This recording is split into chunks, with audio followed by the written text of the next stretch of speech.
In the early afternoon of October 20th, 1967, two men, Roger Patterson and Bob Gimlin, recorded what is likely the most legendary cryptid evidence in history.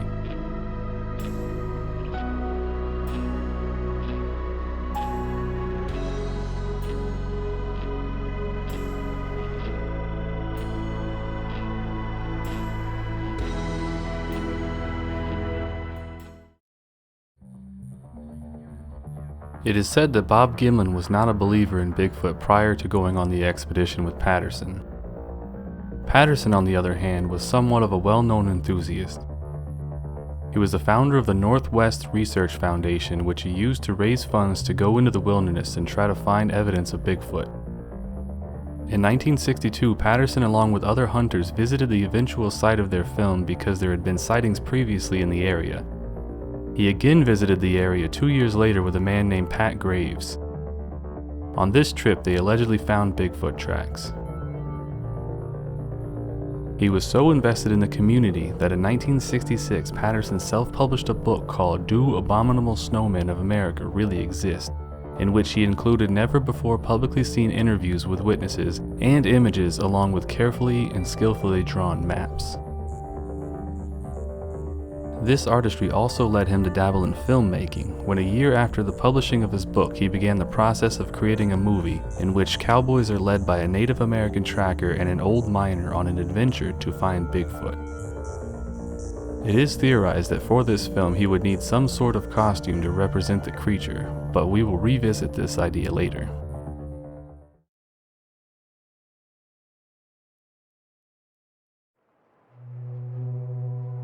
This brings us to the day of the sighting itself. Although Patterson had visited Bluff Creek, which is just northwest of Orleans, California, more than once before, he did have a reason to choose it as an expedition site again. In the months before he and Gimlin visited, more witnesses came forward claiming to have seen the creature as well as more supposed tracks being found in the area. Well, first of all, the reason that we were in this place is I've been filming a documentary on this thing for the past 8 months or so, and I've been going to areas, interviewing people that have seen these creatures, other than myself now, and we had went to this particular area because a month before this they had found 3 different sets of tracks. To get there, they drove Gimlin's truck filled with supplies, food, and 3 horses in tow, eventually making camp. It was a picturesque day on that October 20th afternoon. There was little wind in the air with scattered clouds above, with temperatures in the mid-50s. They left camp and began riding upstream. They went around down trees at a bend in the river when they spotted the creature on the opposite bank. Gimlin said he was in a state of shock. All of a sudden, I caught something out of the glimpse out of the corner of my eye, and my horse immediately reared on me, and I tried to pull him down, and at this instant after I seen the object to the side, I wasn't able to see it again for a little bit. It fell with me. I probably pulled him half over, and as he got up, I was able to get up and control him until I went around the other side and got the camera out of the saddlebag, and then I turned my horse loose. It was a large, hairy creature with arms that hang down beside its, far down on its sides, below its knees. Crouched there, returning their looks, was a very large, muscular creature which stood on 2 legs, covered in dark hair, the depiction of the classic Bigfoot. They allegedly got as close as 25 feet away before Patterson's horse reared in fear of the creature. He struggled to get off the saddle, but eventually did and grabbed his camera from the saddlebag. Patterson then told Gimlin to, quote, cover him, implying that he should have his gun at the ready. Gimlin complied and followed Patterson across the river. The creature put some distance between itself and the 2 men getting as far as 100 feet away. They closed the gap a bit, and this is the moment the famous footage begins. Patterson says that when the creature looked over its shoulder at him, he fell to his knees. He describes the expression on the creature's face upon looking in their direction as one of contempt and disgust. He said, quote, you know how it is when the umpire tells you one more word and you're out of the game? That's the way it felt. It allegedly looked at them 2 more times off camera before disappearing into the foliage for 10 to 15 seconds. Patterson was too slow on foot to continue keeping up with the creature, but Gimlin was able to follow it further into the woods until he lost it around a bend before being called by Patterson to his location because he felt he was vulnerable there, alone and unarmed. I yelled for him, "Bob, come back," because at this point my horse was, I didn't know where, and the pack horse was gone. My scabbard, my rifle was in the scabbard on the horse, and the tracks before down in there that we had heard about were in a set of 3, and there was a bigger one there, and I felt that possibly there was a male close in there. You were getting nervous. I was getting nervous. And then you were on foot there without your rifle. I was on foot without anything, and I yelled for Bob to come back.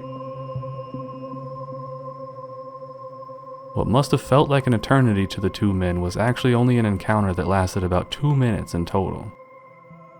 They took time to compose themselves until Patterson put new film into his camera to record the tracks the creature had left. They then measured the step length it took and took plaster casts of both the left and right footprints. Yes, because immediately after we went across and immediately after I called Bob back, we looked at the tracks, and they were the tracks were there. These are the tracks we saw in the movie tonight. That's right. The tracks for which you had the plaster cast tonight.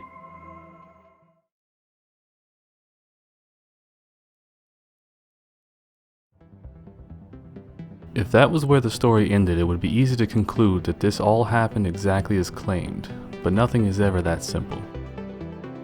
There were inconsistencies with their stories and question marks all along the way.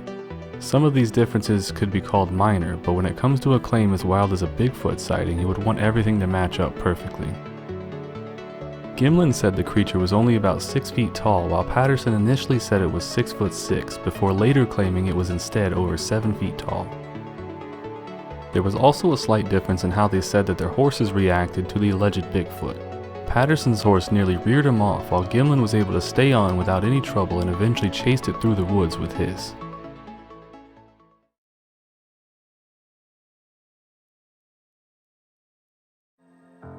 The night of the recording, they took a long drive to Willow Creek to meet with a friend to discuss what had happened. While there, Patterson called his brother-in-law to inform him to expect a package in the mail containing the film and instructed him to have it developed. The film, though, was a very specific type called Kodachrome 2, which could only be developed at a small number of locations on the West Coast using very expensive equipment. The brother-in-law somehow could not reliably recall where he ended up taking the film. You would think the scientific community would be all over evidence of this magnitude, but there was little interest. Most scientists who were contacted would not even watch the film. They asked a man named Donald Abbott to search for the creature with them using his tracking dogs, but he declined. The only substantial help they received was 9 days after the sighting, when a taxidermist named Robert Titmus returned to the site and made 10 more plaster casts of the prints that Patterson had protected from the elements using tree bark. When the scientific community did not take notice of the film, Patterson decided to go to the media instead. He made a deal with the BBC to allow them to use the film in a production and also showed it in theaters across the Northwest, profiting over $100,000. There would also be appearances on late-night talk shows such as The Merv Griffin Show and The Tonight Show to show the footage and push belief in Bigfoot. During this time, Gimlin would recede from the limelight, only helping promote the film for a short time. He would avoid discussing Bigfoot and turn down interview requests for years to come. What may not come as a surprise is that part of the reason he stepped aside from the media and promotion was money. He alleged later that he was promised 1/3 of the profits but was never paid.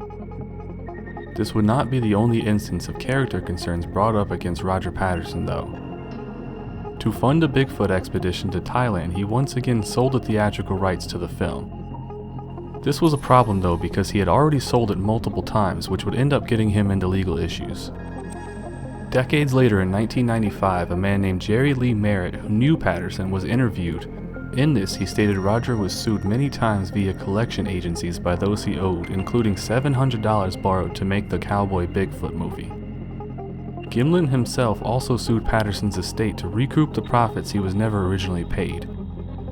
Some now claim that perhaps Gimlin was not paid because he was not in on the potential hoax. In 1999, after finally taking the interview, he said, "I was totally convinced no one could fool me, and of course I'm an older man now, and I think there could have been the possibility of a hoax, but it would have to be really well planned by Roger."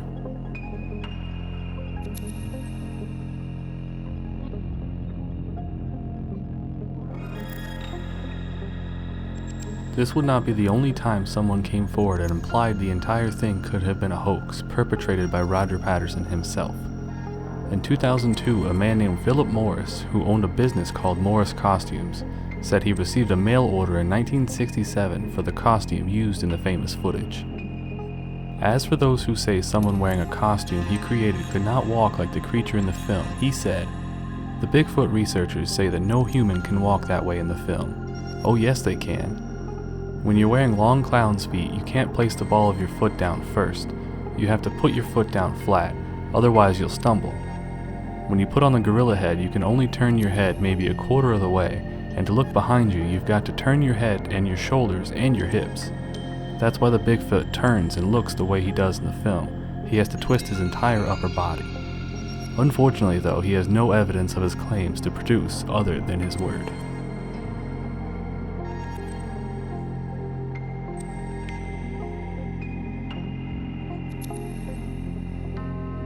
If there was a costume used, then who was wearing it?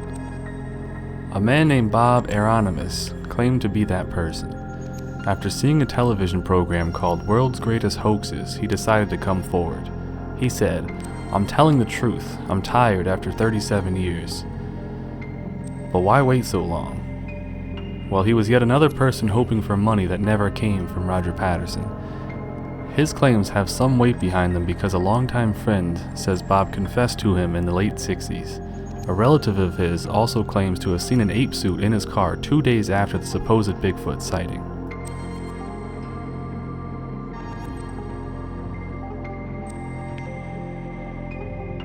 Ray Wallace was a man known in the Bigfoot community from the early days who passed away in 2002. After his death, his family came forward and claimed that in 1958 he helped set off the Bigfoot craze in America by creating fake footprints in California. During an interview in 1982, he was asked about Roger Patterson. He said, "I felt sorry for Roger Patterson.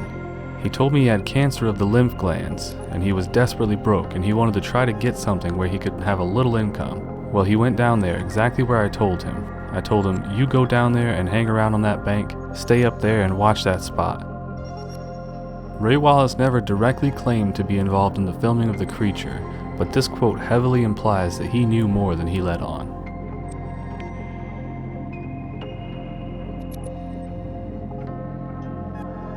Harvey Anderson met Roger Patterson when he came into the store Harvey owned in Yakima, Washington. He was shown plaster casts that were allegedly taken, but having some basic scientific knowledge, Anderson pushed back on the casts and said they didn't look like they could be from an upright standing creature of any significant size. Patterson's response was, "Well, I can solve that problem. I'll take some more casts." 3 days later, Patterson showed Anderson new casts and asked for his input. This time they looked more proportional. At this point, Harvey Anderson simply thought Patterson was trying to prank someone. That was until Patterson allegedly said to him, "I have to ask you to never say anything about this because I've done this for my wife because I'm dying of cancer. I want to leave something for my wife."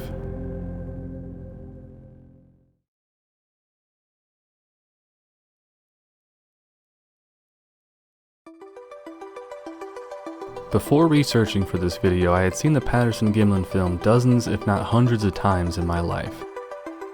As far as I knew, it was taken by two men who just happened to be out camping in the California wilderness, but the evidence points in a very different direction for me. I had no idea Roger Patterson was an avid member of the Bigfoot community, or that he had some character issues from both before and after the sighting. While Bob Gimlin has never explicitly said it was a hoax, or that he believes Patterson was involved, I think it is well within the realm of possibility that he was misled all along. There are enough threads to pull that say Roger Patterson was not a trustworthy man. If you were going to attempt a hoax of this magnitude, it would make sense to leave as many people in the dark as possible. As far as Gimlin knows, he really did see a Bigfoot that day, but I do not think that this is the case. Patterson was diagnosed with cancer and knew his time was unfortunately short. I believe that with this information he crafted a plan. First, it was faking print casts to attempt to sell, but that was not enough. So he rented a camera and purchased an ape suit, whether it was from Philip Morris or elsewhere, and brought in others with the promise of riches.